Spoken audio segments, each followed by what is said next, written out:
All right, we got everything running. This is Ted Hicks from Late Night Parents. Ways to follow the show, latenightparents.com. In the queue tonight, very special guest, my big homie from way, way back who got me started podcasting. And I want to welcome to Haps, to the Haps community, H5, Hezzie McCaleb. Hezzie, what's going on, brother?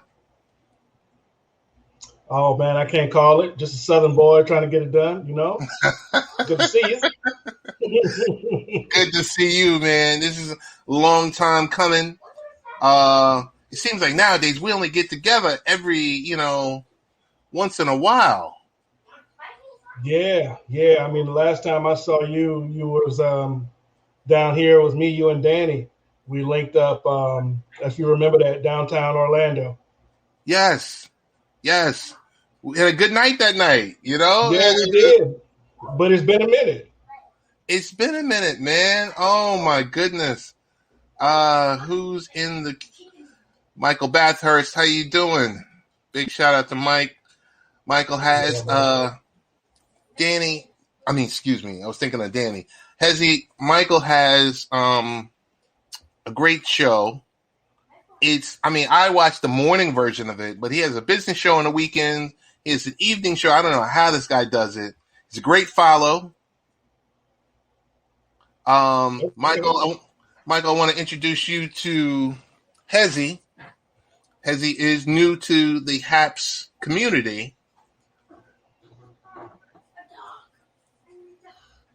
Michael, what up, my man? Hey, you got to click the red lock so you can unlock it, Hezzie, because that's a private message. But yeah, so Michael has a great show. There's a lot of great things going on here in Haps. I got to tell you. So it's like there's the application, there's the live streaming piece of it, but then what this community, it's a community. It's a built-in community of all different types of characters, shape, sizes, and colors, different backgrounds, religions, you name it. It's like it's a full-blown family here. Now, of course, some family members fight, some family members fuss. I like to usually, when that happens, I kind of stand off to the side and kind of watch the show, and then try to get in there before they start to mix it up or something like that. But Haps, and Michael's true, Haps is the future. I look at Haps in many different ways, more as an aggregator to pull all your social media members together from all your different platforms, and you push it out through Haps. And I think there's going to be a very, very bright future here. But speaking of bright futures, I know we spend so much time talking about the past. How have you been, man? Man, it's been crazy, with this pandemic, as been working from home for, wow. We hit our year anniversary a couple of days ago. So it's crazy to think that, I've been actually working from home for a whole year and some change. So, dealing with that and, unfortunately, I was impacted, in my family by COVID. I recently, lost my aunt to COVID. So it's been a very challenging year, to say the least. And once again, my condolences. I know you and I had spoke about this. Yeah. Thank you. Because a lot of people, Hezzie, for some reason, everything within the last 4 years has been politicized. And something like this, stuff like this is serious. And to sit here and go back and forth and now, even sometimes, even with Haps, well, not so much with Haps, but more on the lines of when I'm on other social media channels, you're sitting there and people are going back and forth whether or not they're going to take the vaccine. Previously to that is whether or not they're going to wear a mask. Previously to that is this for real? Is this a hoax? Is this something, it's how far have we fallen, Hez? Yeah, I'm with you on that 100%. People are really more um, dealing with their own emotions and living in their own bubble version of reality, and they're not really either adept or even maybe, even care about science and you know, science is not something that's political, Um, we could say the same thing about, measles and mumps and, all of these, the flu, uh, uh, uh, smallpox, all of these, diseases that were, very impactful on our society that were, able to be mitigated because of vaccine. So, there is some skepticism to a certain on both sides of the house to an extent, but the level of liberals or conservatives is across the spectrum, So it is a little concerning because, for us to be able to get back to those normal times where we're going to, football games and baseball games and, hanging out with our families, we're all going to really have to get in this and be together on. Yeah, definitely, definitely. So with sports and COVID, we hit the 1 year anniversary, and so many different people have commented on it. Mm-hmm. And I'm gonna stop and give a big shout out to Tony D. Tony D, thank you for stopping through. Tony D is a member of the community. Tony, want to let you know, Hezzie, this is his first time streaming on Haps. So get the word out.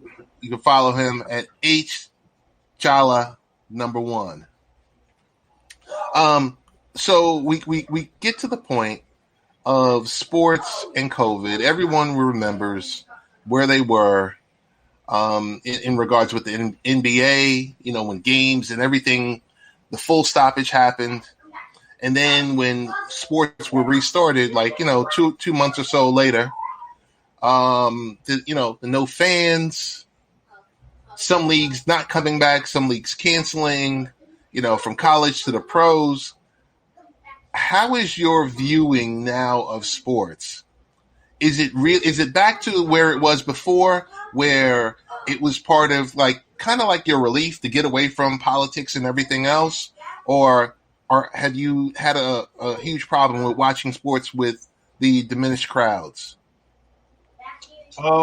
That's a great question, man. I would say it is weird, to me, watching games, whether it's basketball or football or what have you, hockey, without seeing fans there. I mean, now some fans are starting to come back into the stadiums a little bit at a time. But it's almost impossible for us to, watch sports without it being somewhat, politicized because of the COVID. But one thing I can say is that, shout out #1 to the NBA. I think the NBA really kind of was a trailblazer with regards to protecting their players and trying to, keep the fans protected and also trying to create an experience for the fans through, I guess that was Microsoft Teams, where they had, virtual fans kind of like watching the game at home and stuff like that. And they were broadcasting the fans, on the screen when they were doing the bubble. But as I recall, they didn't really have too many instances of COVID infection. So, NBA really blazed the trail, and the NFL wasn't too bad. Baseball really kind of had some some hiccups. They dropped the ball. Yeah, they dropped the ball. Hiccups. But overall, just to answer your question, I mean, it's definitely been different watching sports. But I am glad that we do have that, because at least that gives us some kind of escapism. Yeah, it's true. I would say the whole bubble, the whole concept of the bubble was great for the NBA. I think in a close second was NHL. Yep. Totally saying, hey, we're going to handle this in Canada. And that's that. And I like also what the NHL is doing this season. All the Canadian teams are staying in Canada, and they have the matchups happening out there. All the teams within the states are staying here because, of course, we have an issue. Even with the vaccine, we have an issue. Yeah. So NHL handled it the second best. Coming in third was the NFL with, I think they created a new business model, truthfully, by opening and just to let you know, we had a conversation last week with Bucko Bruce. Okay. And I said to him, the legendary Bucko Bruce, and I said to him that I expect us to see more single windows opening in the future, meaning there's going to be a game on a Tuesday night because that opens up the in-game betting experience. He pushed back. He said, no, I doubt it. I said, if you have all these different sports leagues and how everyone has embraced in-game betting, and you can have these single windows where, okay, on Friday night, there's going to be an NFL game at 7:00. It's must-see TV. It's always been must-see TV. But when you give it a single window, it makes it even more interesting. So, not so bold prediction. The 1:00 games, the glut of 1:00 games and 4:00 games, I think it's going to come to an end, with the next media deal that's that's happening now. Like this upcoming season is the last season of it. I think what COVID has done is open up a different business model for the NFL. The MLB, lastly, I'll say this much, fumbled not only fumbled, they struck out because MLB and MLBPA can never get on the same accord. It seems like they're always working against each other. And that's just the way it is. Any thoughts from that? Well, better yet, what's your thoughts on the NFL and kind of coming home on a Tuesday and seeing a game at 6:00 at night? Were you game for it or were you not? Well, this is the NFL, man. That's the big dog. So I don't care what night it is. The NFL is going to dominate the night, So if it's NBA on that same night, you're going to be most likely, checking out that football game at least a little bit. I was going to say, though, it definitely made it interesting. And I think to your point, they learned some things or they're learning things, about those different nights where they had to adjust due to COVID. And they may bring something, similar. The other thing that I was thinking while you were, breaking it down was that it used to be, about TV channels, NBC, CBS, Fox, but now Amazon is making a push. And, I watched a few football games on Amazon Prime. So I'm sure when that new TV deal, Amazon is definitely going to make a push to get some of that airtime.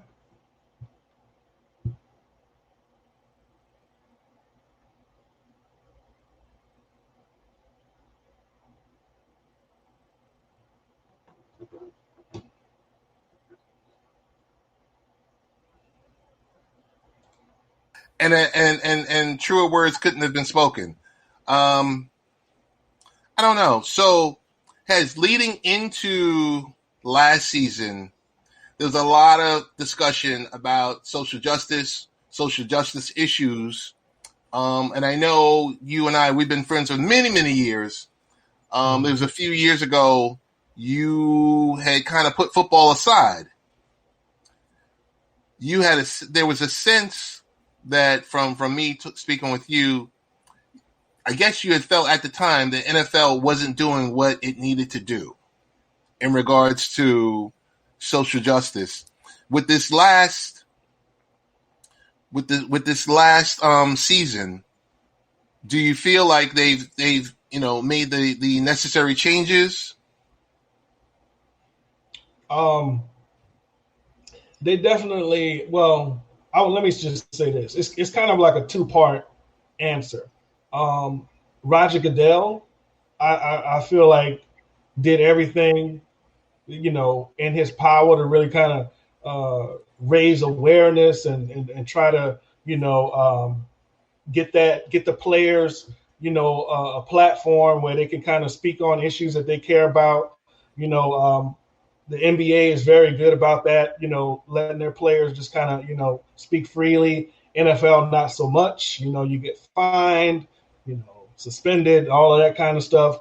So on Roger Goodell's part, I would say, even though he always gets booed when he walks out for the draft, he definitely, did his thing. The owners, they were okay in my opinion.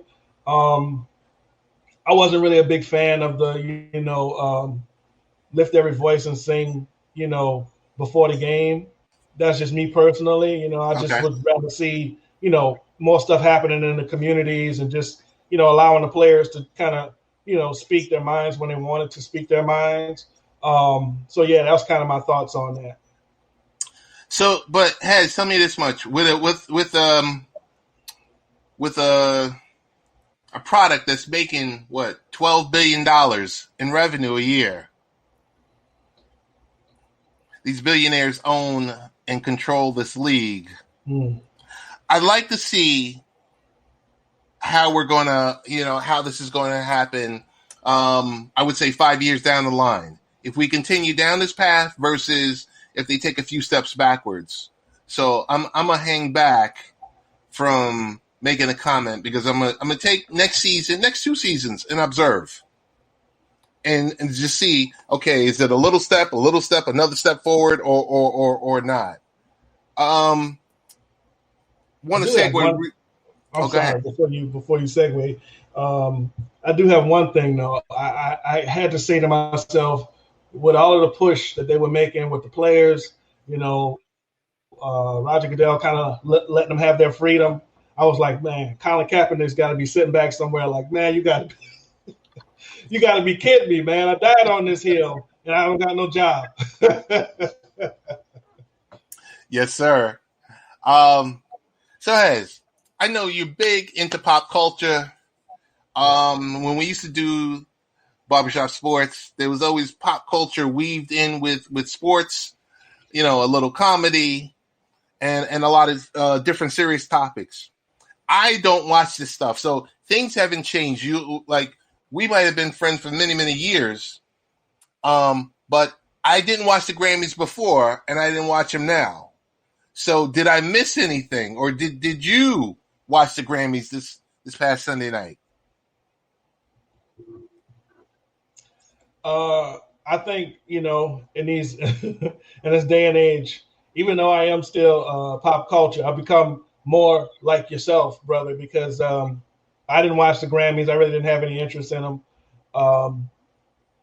So, I really don't have any comments on the Grammys because, it's really not a big deal for me anymore. So what has changed so that it's no longer a big deal? Is it just to the fact that, the type of music that's being put out isn't, you aren't interested in, or you basically create your own playlist and keep it moving? What is it? Yeah, I think that the quality of music overall, when you think about the Grammys, you're talking about, multiple genres. But across the spectrum, the quality of music, in my opinion, is nowhere near what it used to be. And what's considered great or good, in my opinion, is like, really, have you seen, Prince? Have you seen, Phil Collins or some of these other folks, these real legends, Stevie Wonder, and like I named some older artists, but if you kind of flash forward late '90s, early 2000s, some of those artists, all that stuff has really kind of been pushed to the background, and now most of the sound that you hear is electronic, auto tunes. There's not a whole lot of. Basically, you don't really have to be that talented to be famous and popular, right? So that's really kind of tainted my view of the Oscars. I mean, not the Oscars, but the Grammys. Okay. So it's just the fact that it's auto-tune, the fact that there's very little creativity, the fact that I don't know. It's like I can't remember the last album that dropped that I was kind of like, oh, I really need to. I can't wait to download this album. I don't know if it started as when music went digital, and I know we sound like a bunch of dinosaurs, but that's where I kind of feel. I kind of feel like when music went digital, when all the the box stores that we used to go to, that we used to enjoy to go to, and we would show up on a Tuesday because a new album was dropping, like that whole experience, gone with the wind. And whole Sam Goody's, Tower Records, sitting in there for hours, going through CDs and Yes. Listening to samples and looking at the artwork in the CD jacket, that's gone. It's gone. And I just want to know, like, is it more? Are they getting more money now with it being digital versus when you used to have a physical copy? What do you think? I know they have a lot of artists that are opposed to digital because they don't have as much control. I know a lot of artists have a problem with Spotify because they really don't get their just due. So some of them switch either exclusively to Apple or Apple Music or they had Tidal, but I think recently they Jay-Z sold Tidal to somebody else. So I don't know what's going on with that. But that being said, you do have these artists that like do a SoundCloud, and they have a SoundCloud page, and then it catches on, and next thing you know, they're doing a thing. So the flip side of it is, artists don't have to necessarily, go to a record company and beg for a record deal anymore, because they can just, do their music and, go to the studio and just pump it out and put it on the internet. And if it catches on, it catches on. So it's like a double-edged sword. We got John Ardmore saying, not all songs are auto-tuned, but I've also tuned out the Grammys. John, we're with you. We're with you on that. Man. They still got a few handful of folks out there doing that thing. Matter of fact, real quick thing before we go to the next thing, there was a debate a couple weeks ago about Drake versus Black Thought from the Roots, and there was these young kids were like, who is Black Thought, right? Right. And for me, I mean, people were just ripping this kid after that, reminding them who Black Thought is. But I just saw him before we came on. He was with this new guy. He goes by the name of Toby Ngwe or Inwe or something like that. It's a Nigerian last name, but he's out of Texas, and he's definitely attuned to the culture. So they do have, a handful of folks out there still doing their thing, grassroots, and trying to stay away from all of the auto-tune and everything. To your point, John. John says Beyonce did the Fort Big digital release with Lemonade. True. That's true. I just think, hey, John, I think that's the fact that it's Beyonce. Right. And everyone doesn't have the budget that a Beyonce has. So you got a lot of these artists, that were on the come up that are I don't know. There's next to no promotion for any of their, work. Now, I was going to segue to say, have you been watching Versus, Ez? I watched a few of them. What's your thoughts on that? What's your thoughts on that type of setup? You like? You don't like? There's things you would change. How would you make it better? If they had their own platform, if they didn't have to use Instagram, that would be great. Because you kind of limited. In my opinion, you got to go to Instagram. I mean, they do post the links and stuff from Twitter or to Twitter and stuff like that, but it's really kind of encapsulated within Instagram. So if they could kind of take it out of that and just have it where it's, all encompassing, where you didn't have to look at your phone to watch the verses, you could maybe stream it to your television or something like that, where you can kind of kick back, with your friends and family and check it out. That would be cool. But as far as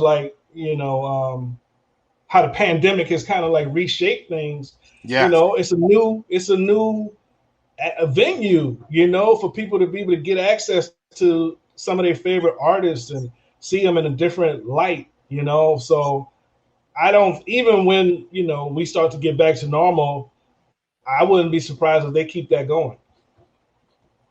What's your thoughts this weekend on Ghostface versus Raekwon? Now, man, you've been knowing me for many years, so the Woo is close to my heart, brother. I'm a Southern boy, but I'm very familiar with 36 Chambers on up, so I'm definitely looking forward to it. I know these guys are brothers. They started out together. So I'm definitely looking forward to that. Who would be the equivalent in the Dirty South that you would want to see, like a versus that you would want to see of two people that have been so intertwined with each other, kind of like Ray and Ghost? The first person that came to mind was Big Boy and Dre from Outkast. Okay. But I don't think they have catalogs separate from each other where they can really make it worthwhile. Let's see. Besides that, man, I'm really kind of drawing a blank as far as like two people that kind of came up together, but like maybe 8Ball and MJG, or something like that. Some cats like that, 8Ball and MJG, and some other old school cats like Scarface or something. It'd be nice to see some of them old school cats do a versus and play their hits for us. Gotcha. Tony D just chimed in. He must have just stepped out. He said Andre 3000 gets Big Boy. Yeah, that'll be dope. Now that'll be dope. The two legends. So they put Atlanta on the map. That's true.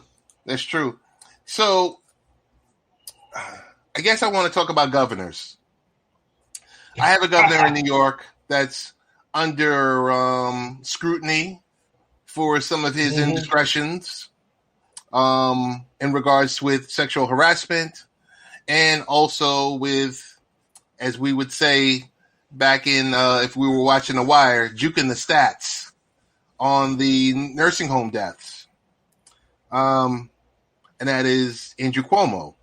And you have a governor in Florida, Ron DeSantis, who is a wild cowboy, Trump Jr. or mini Trump. What's happening in your town with your governor? Well, he hasn't gotten caught up in any sexual harassment, but what he has gotten kind of, the spotlight on is the vaccination distribution here. The wealthiest communities in Florida are getting access to the vaccines before even the folks that's 65 and up have been able to get access to the vaccine. So that's definitely been kind of controversial where, people in his neighborhood where he lives down in the Keys all got vaccinated. So several other very affluent Florida neighborhoods all got access to vaccines before some of the less privileged folks were able to get access to that. And so that's one thing that's been going on with him. And it's so funny how there was fighting uh, about whether or not the previous guy won or not. And now this, American, I guess they call it American Rescue Plan is passed. And that means Florida's gotten some money. So Right. now, he's promising to, spend the money a certain kind of way. I said, so it's funny. You didn't want this guy, but you're going to take the money and still try to Yes, make it of look course. And better. you got to speak ill of him. Right. So that's what's going on down here in Florida, man. But your guy up there, he's definitely getting much more press. My guy up here, it's a shame because we sit back, we think of all the good things that he did or supposedly did during COVID. I'm just looking for something on my phone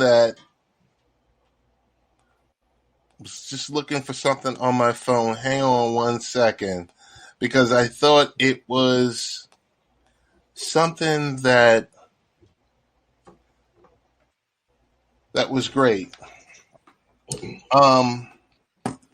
And I said this on my last podcast that I did. The podcast from 2 weeks ago that I did with Richie V.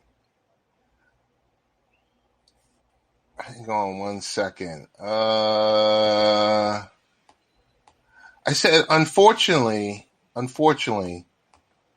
that we look at the situation with Andrew Cuomo, and we remember every day him on TV. We remember every day him giving a speech about, COVID.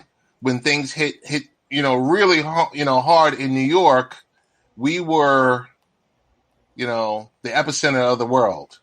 And you had governors from all over the place looking at us, wondering, what was what. And he was kind of like that beacon of hope and beacon of light that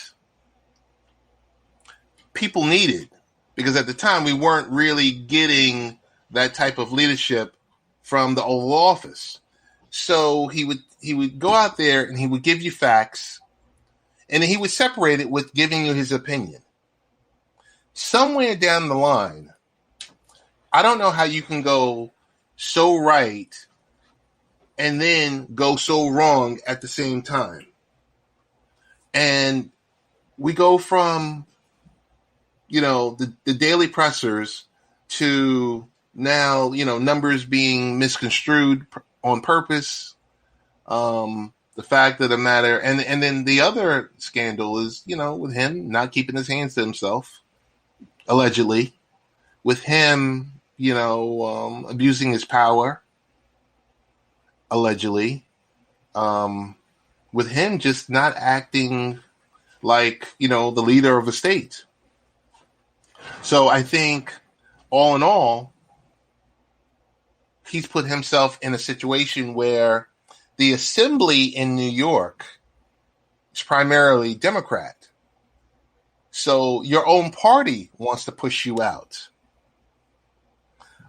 Usually we notice, the opposing party wants to push you out. But when your own party, and when senators and, you even had the president commenting on it tonight. So it's all types of wrong. It's all types of bad. And what made it even worse, what made it a mockery, Hezzie, was the fact that this guy would hop on his brother's show on CNN and it would be a gab fest. Mm-hmm. You know, and it really just made a mockery. And you look back to his book deal, you look back to, oh, your great leadership and you handling these numbers and, you know, mitigating the loss in New York of, you know, the elderly, you know, the seniors. He was able to profit and get a book deal. Mm-hmm. So I think ultimately, I don't think it's the sexual harassment that does him in. I think what does him in is the book deal. The book deal and the lies that allowed him to get that book deal. That's what's going to do him in. The other stuff is kind of, you know, you hate to say it's the cherry on the top, but, you know, so your governor, I could see him as being a player in 2024. Definitely. He's positioning himself, you know, in those in that circle, you know, because very, I guess they're calling it the GQP now. It's not the GOP anymore. So in the GQP, that circle, he's definitely a rising star.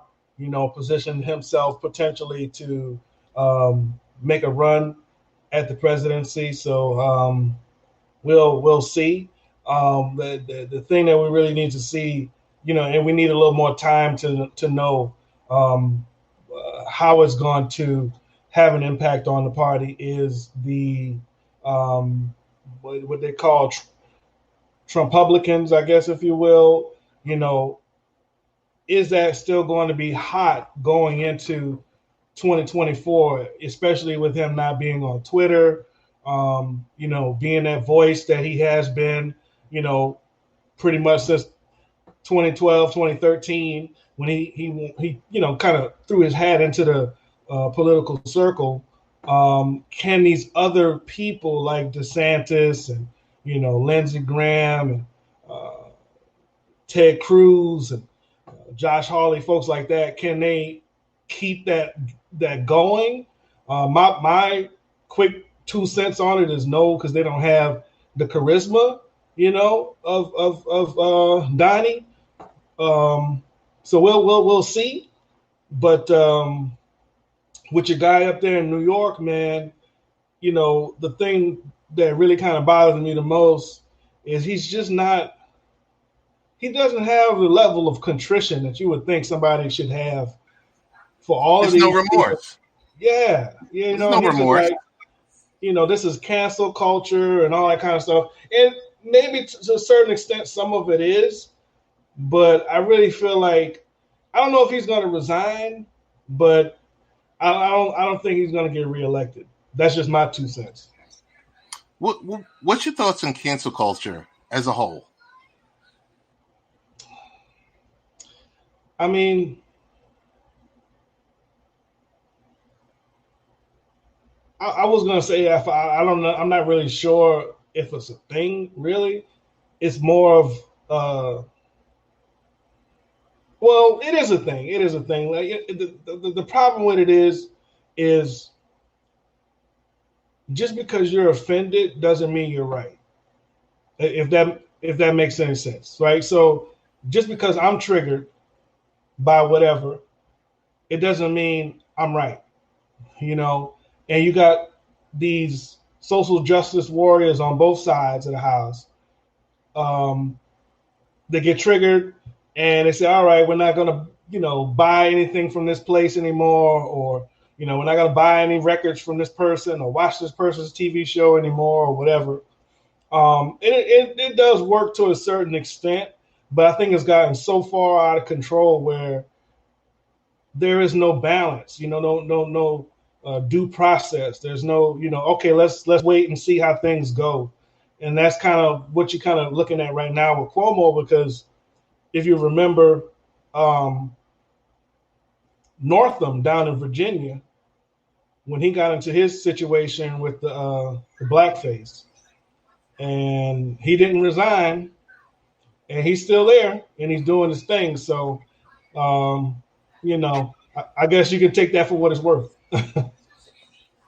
Yeah, well, I just think nowadays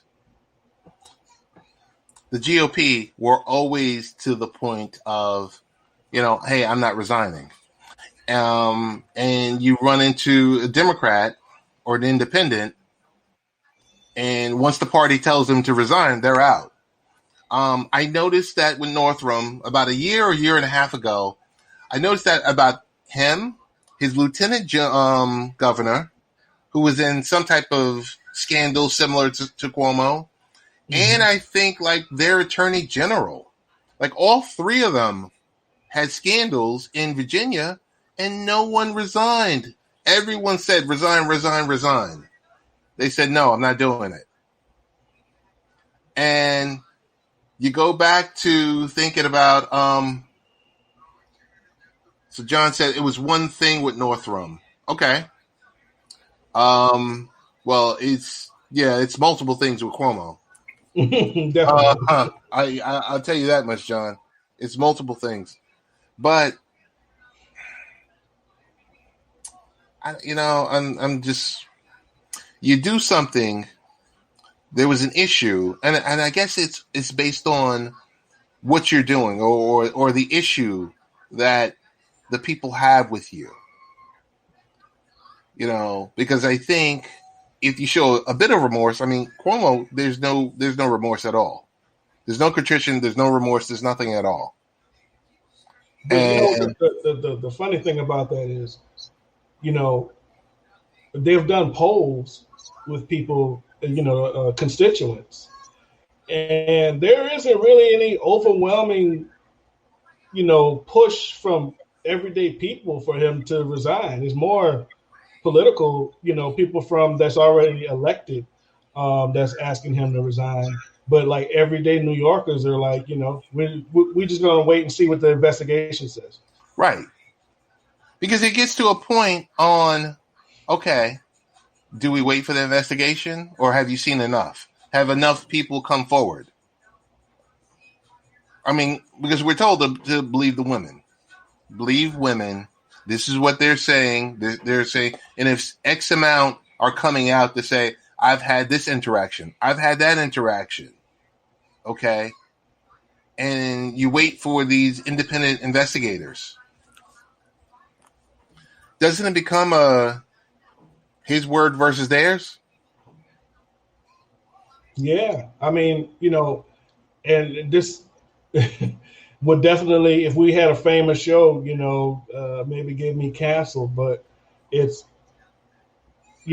something, so you have to kind of be objective and wait and see, because you don't know if this is necessarily a political hit job or is this, legitimate. He clearly doesn't have many allies, No, he has none. So people are really trying to push to try to get him out, but maybe they're doing this because that's the only way that they can, have somebody else have a shot at being governor, because if they don't do it via the ballot box, they don't feel like they have a strong chance. So maybe they're pushing now to see if he'll resign, but he's dug in, brother. Has I got a special guest?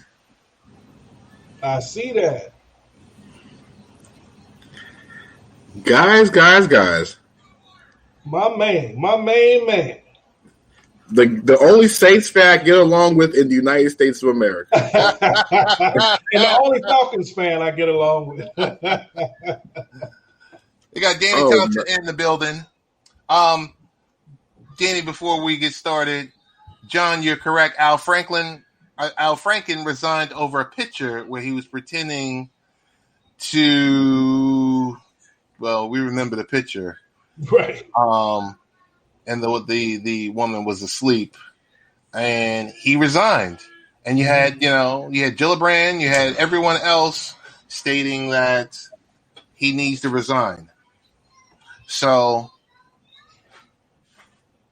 it's the difference between two parties. But we got Danny Thompson in the building. Danny, what's going on? I mean, I'm sorry I'm late, fellas. I had a last minute press engagement before I jumped in tonight. So I'm sorry I'm late, but I'm glad to be in the building with main man Hezekiah Walker down in Florida. Man, this is like reunion time all over again. I get the warm and fuzzy feeling. Yes, sir. BSS reunion, man. Like I was just saying, Danny, before we got started, the last time that I saw Ted was when we were all actually together downtown Orlando, and that has been a little minute since that we all saw each other in person. Yeah, no, and now we're doing this. We're doing this live in 3 different cities now, so it's like it's all great. It's all great. So it definitely is. I had the pleasure. I think was it a year? No, it wasn't last year because last year was COVID. 2 years ago, to connecting with you two in Orlando, and I wanted to thank you guys for taking the time out that evening to hang out with me, to hang out in downtown Orlando. It meant a lot for you guys because I know, everyone's living different lives. To reconnect and just laugh, joke, and see the craziness out there in Orlando. Big shout out to Precious Sherrod is in the building. As always, Danny's first lady. Very supportive. 2 topics I got here for both of you gentlemen. I'll start off with, since Hezzie, you are the guest, but but our special guest, Danny Thompson, he's also the senior vice president of the LeBron James fan club. No doubt. What were you doing the minute that you heard LeBron became a partner with the Fenway Sports Group, Danny? I mean, at least he didn't buy like the Yankees or something, so he could continue the front runnership of this. But no, it's a great day to see not just LeBron do it, but a man or a person of color, especially an African American man, and his team buy a part of not just a baseball team, not just any single team, one of the most famous and franchises you're going to find in baseball. And to get in that billionaire boys club, no matter what the percentage is, it's still something special. And now he owns part of a baseball team and an English Premier League team. So that just proves the wild in the long stretch of LeBron James. And you got to think he also helped Renee Montgomery buy the Atlanta Dream.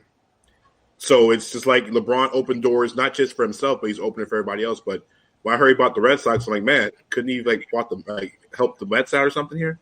We have the star power in New York with Lindor, at least. It doesn't amaze me with him. I remember like almost 10 years ago, we were laughing and joking about LeBron being on the Heat, going back and forth. And of course, I'm razzing you because, you being a big LeBron fan. But the way he's moved in these last 10 years, very, very impressive. I'm going to say this much. He's going to be an NBA minority owner within 1 year of retirement. Within 5 years of retirement, he's going to be a majority owner. Not so bold prediction or bold prediction? Who was that for, Danny? Either both of you. Hez goes first because he lost Drew Brees this week. So since he's in mourning, let him go ahead and go first. Yeah, it's dark days in New Orleans. I would say that he is definitely on pace to be, a minority owner. I think if Danny, can also back me up here, I believe he's expressed the desire to want to be an NBA owner. So I really do believe it's only a matter of time. I mean, he's definitely on pace to be a billionaire athlete, in the next couple of years. So I definitely think he's on pace to become an NBA owner. I would love to see him become a majority owner like Michael and Charlotte. But I do think he's on track for that. Danny? It's going to happen. I don't know within 5 years because we don't know the landscape of the NBA and who is selling at that point. With the prices going up, not saying LeBron's going to have it, not going to have it, but you don't know who's going to be selling. And I think LeBron's going to pick and choose where he really wants to own. I don't think it's just owning any team. He's going to own the right team. And to me, it'd be great for him to buy the Cleveland Cavaliers. It really would be. Yeah. You know, not only did you cleared the curse of the city of Cleveland, now the man that cleared the curse is now bought the team that he cleared the curse for. I think it'd be the great way to finish it off. But I think, LeBron can buy the Kings tomorrow, but that doesn't mean he's going to do it, But 5 years, I would say within 10, only because LeBron's very calculated with everything he does. Okay. Hey, so Danny, you touched on it briefly. We're going to close this out with the NFL. Hezzie, I want to give you the floor. With the Saints, with Drew Brees, with him finally moving on. I know there were so many jokes a few weeks ago when there was word came out that Brees was coming back for another season. And, he was getting clowned on Twitter. Mm-hmm. Could you tell us what Drew Brees, your favorite team, your city, what Drew Brees means to New Orleans? Oh man! In one short word, I would say hope. I remember, watching my city, be devastated after Hurricane Katrina. And, the Saints have always been, a part of the city's culture, even though previous to Drew Brees' arrival, they were known as the Aints. People coming to games with paper bags on their heads and stuff like that. We had a couple of quarterbacks named Billy Joe Tolliver and Billy Joe Holbert. So it was definitely some dark days back in those days. But when Drew came, when he fell into our laps after the Dolphins declined his physical, he fell into Sean Payton's hands. Wow, man, talk about magic, in the making. And that first game that they were able to play in the Dome was actually against Danny's Falcons. And they whipped them real good. And that was really for us, outside of us always wanting to win against the Falcons. It was really kind of like a sign of the city is on the way back. And Drew, not only, he wasn't just a quarterback of the New Orleans Saints. He became a part of the community of New Orleans. He was always seen throughout the city, doing things for people. He's put millions of dollars in charity, in the city. And then, to cap it all off, he did give us a Super Bowl, So Drew Brees, like I said, man, he wasn't always, perfect along the way. I know he had a little misstep when it came to the kneeling situation when it comes to the players and stuff like that. But overall, as a person and as a man, as a player, Drew Brees, man, he was the man, and he'll definitely be missed in that uniform. And they'll be missing seeing number 9 coming out there on Sundays. Who's your quarterback next season? Taysom Hill or Famous Jameis? We're back to the Billy Joe days now. I think it's going to be Jameis. To be honest with you, I was really, tossing my hat in the ring for Russell Wilson. I don't know if that's going to happen, but doesn't look like it's going to happen. So it's most likely probably going to be Jameis Winston. Are you happy, sad, or indifferent? Well, I mean, he is the number 1 overall pick, but that ain't saying much. The year before he was in Tampa, he did throw for 5,000 yards, but he is a turnover machine on top of that.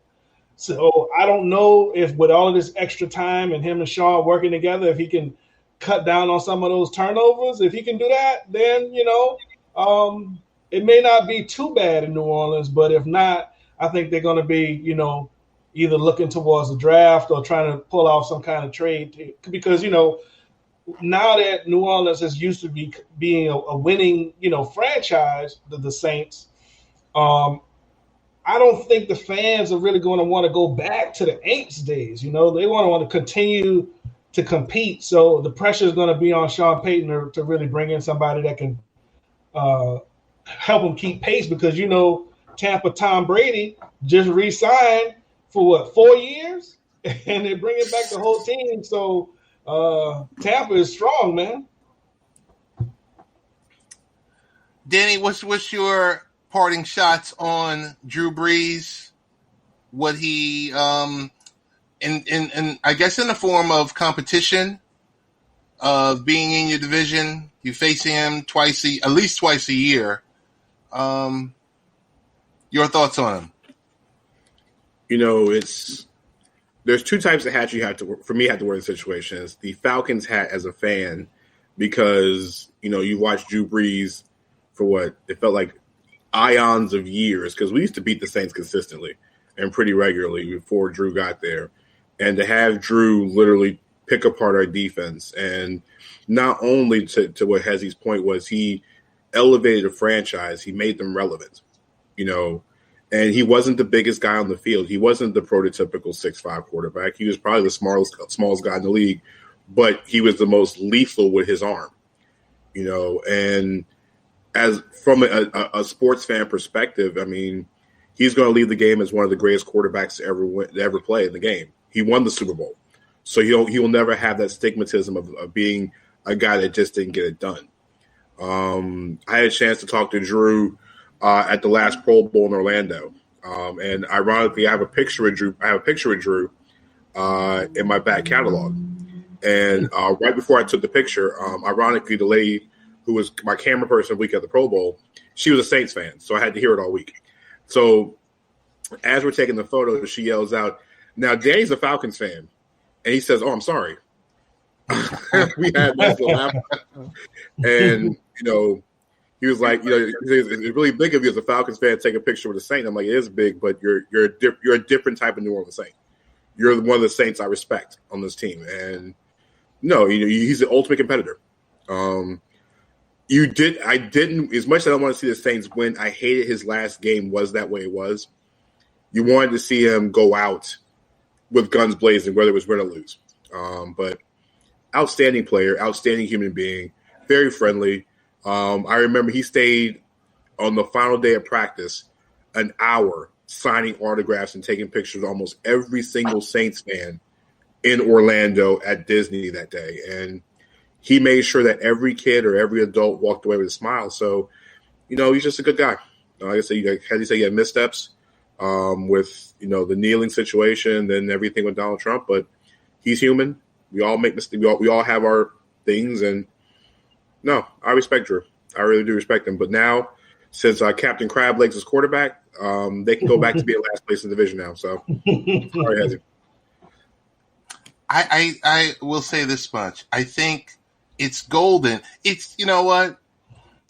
It's kind of sad, I'm going to say, in my perspective, that the news leaked so early that, potentially this was going to be his last season, and that he had already signed a deal with NBC while they were getting ready to, to head towards the playoffs. I wish that news hadn't come out because, I don't know. I guess I kind of want that suspense. Well, is he coming back? Is he not? And like when the news dropped, I'm like, oh yeah, it makes sense. He's going to be an analyst. He's going to work, college football, and he's going to be the succession plan for Chris Collinsworth. And I think both of those opportunities and however else they want to shoehorn him in on Sunday Night Football is going to be great. For me, standing on the outside, in a totally different division, that I think that the stuff that he did for his community stands tall. The misstep is the misstep. I think the minute he finally understood, what his players were talking about, then he was on board with it. And then he totally understood. He's definitely going to be missed. But it's time. We're seeing the changing of the guard. Last question will go to Danny. Danny, what's your thoughts on March Madness? Oh man, March Madness is my favorite time of year. I can't wait for Thursday night. We get the 4 games on Thursday. 68 teams with 67 games. It's the most interesting NCAA tournament of all time, and there's the factor that we don't know about, which is COVID. We don't know what COVID can do in this tournament. They're the one team in the bracket that nobody has an answer for. So we saw referees go down. Referees were the first ones to get with COVID because Ted Valentine and a bunch of the crew members were whisked away from Indianapolis. I think it was Monday. And they're without some of the top officials. We saw Jerry Auriemma on the women's side not coaching UConn during the tournament either. So we don't know what's going to happen with COVID. But as far as what's going to be on the court, you know what? In a tournament where you don't know outside of Gonzaga who's going to be able to beat Gonzaga, I cannot wait for tip-off on Thursday. We'll close with Hezzie. Final thoughts? Welcome to Haps. Hope that you come back. Yeah, man. I've seen Danny, I've seen Richie V, I've seen the great infamous Bucko Bruce, and a few other folks, that have come on the platform, and it definitely is promising. I'm glad that I had a chance to, catch up with you, and Danny was definitely a nice surprise as well, and I'm definitely looking forward, man, to coming back and us talking up some more stuff. Yeah, definitely. Seems like old times. It seems like a Wednesday night. It seems like 9 p.m. Eastern time. 2 of my favorite people that I get to talk with. Hezzie, definitely, you got to come back on the platform. You're always welcome for Late Night Parents. You know that much. Danny, final thoughts?